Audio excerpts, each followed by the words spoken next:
Her face was flawless. Her history was fatal. He was next. Welcome back to Flash Fiction Frenzy, where beauty hides secrets, and every whisper can cost you more than you think. They told me moving into Unit 21C would change my life. A prestige address, a home that doubled as a statement. No disclaimers, no asterisks, just those polished floors and the skyline, endlessly mine. I had the commute solved, brunch sorted, a yacht club membership pending. Still early, but I was on the path. I toasted my success alone. No distractions, no long emotional dialogues, just me and the perfect view. But perfection? Perfection can be the perfect lie. Every evening I'd hear it, heels, not loud, no, she would glide. The click-clack just soft enough to send a shiver through the clean lines of the plush corridor. I caught glimpses, sleek camel coat, sunglasses low on her nose. A woman like a whisper, drifting closer. Smelled like leather and oud. Every time she passed, I felt the air shift. The thermostat seemed to dip. The silence stretched longer. Then came the day she knocked. A small rap, precise. My heart raced. There was no logic behind it, just the pull of something, electric. I opened the door. Dark hair cascade, glossy eyes behind sunglasses. She smiled, slow, measured, a tilt of the head. Her lips moved, just one word. Hi. And that hi was everything and nothing all at once. That hi broke the silence of my empire. It seeped through my skin. In the hallway, it smelled different. Something old, something heavy. That was when I realized I didn't just live across from her. I was living next to a question I wasn't ready to ask. She stepped fully into the corridor, the door clicking shut behind her. Sunglasses still shading her eyes, she said simply, "You're not from here." I paused. Who isn't from somewhere? But her voice had weight, like she spoke not just to me, but to this place. "Welcome to 21C, she continued, her words calm but charged.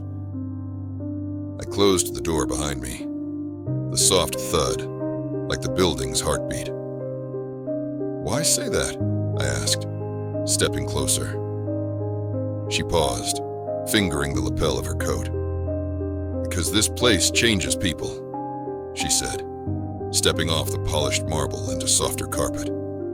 The corridor lights overhead cast long shadows.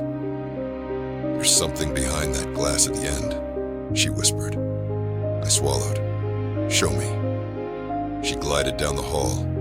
I followed, silent except for our footsteps. At the floor-to-ceiling window, she stopped, turning to face me.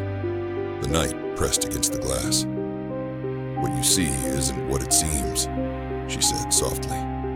A chill ran up my spine. "What do you mean?" Her lips curved. "That view is a mirror, and mirrors ask questions you're not ready to answer." My pulse quickened.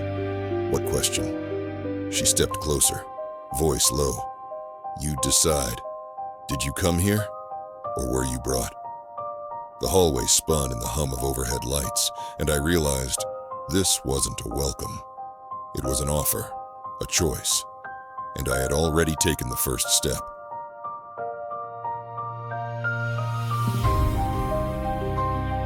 I pressed the key between my thumb and forefinger.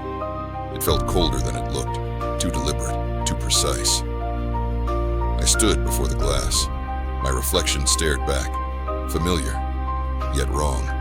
The question rattled me. Am I safe here? Then I heard her voice, low as distant thunder. Mirrors have a way of delivering truths we're not prepared for. Her words cracked something inside me. All I could hear was the drip of distant AC, the echo of my heartbeat. "Have you ever felt eyes on you, even when you're alone?" I swallowed.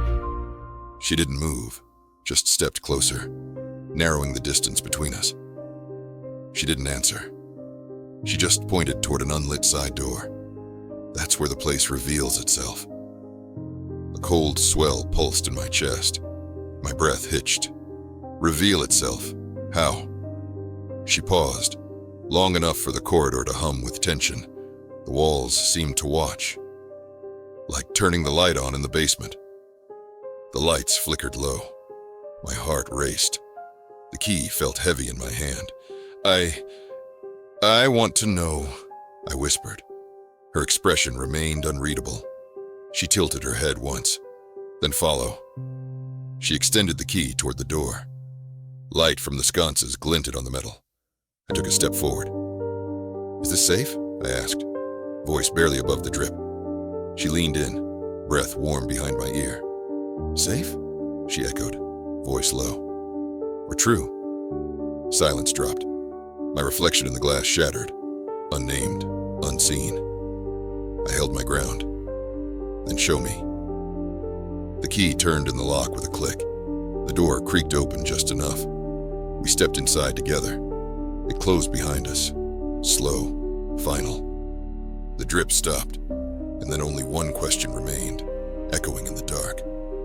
Are you the one, or were you chosen? If you're still here, let us know. Where are you watching from right now? Comment your city or country. Let us feel your presence in this hallway with us. I paused in the silent hallway. No footsteps, no woman. Just my reflection, steady in the glass. But for a second, I thought I saw her there. Now everything felt off. The lights flickered, small, almost a trick of the eye.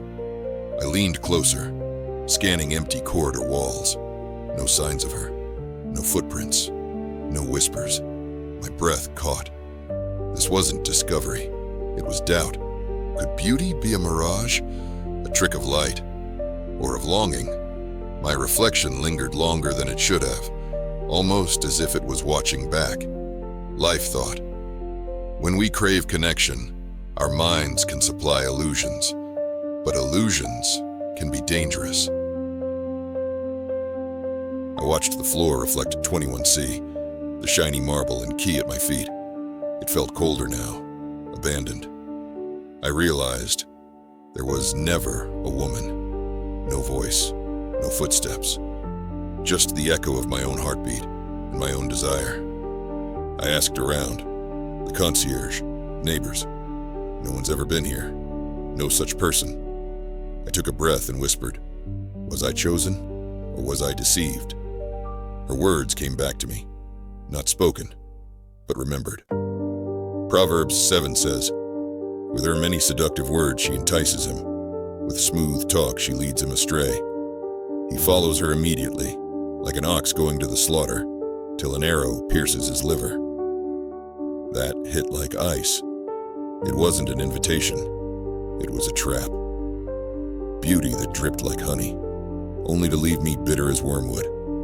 I knelt, picked up the key. Once a pass, it was now a warning. My voice steadied. I won't walk this path again. The hallway lights dimmed, empty, silent. I stepped out, leaving illusions behind.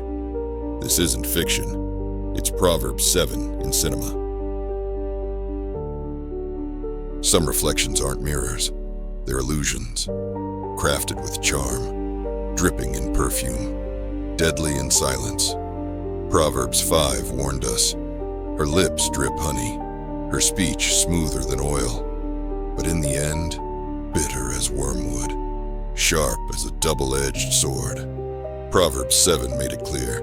With persuasive words, she led him astray, seduced him with smooth talk. He followed, like an ox to the slaughter, till an arrow pierced his liver. What seemed sweet was poison, a deadly snare, wrapped in satin, delivered in silk. Not all that shines is safe. Some are just cautionary tales, dressed in gold.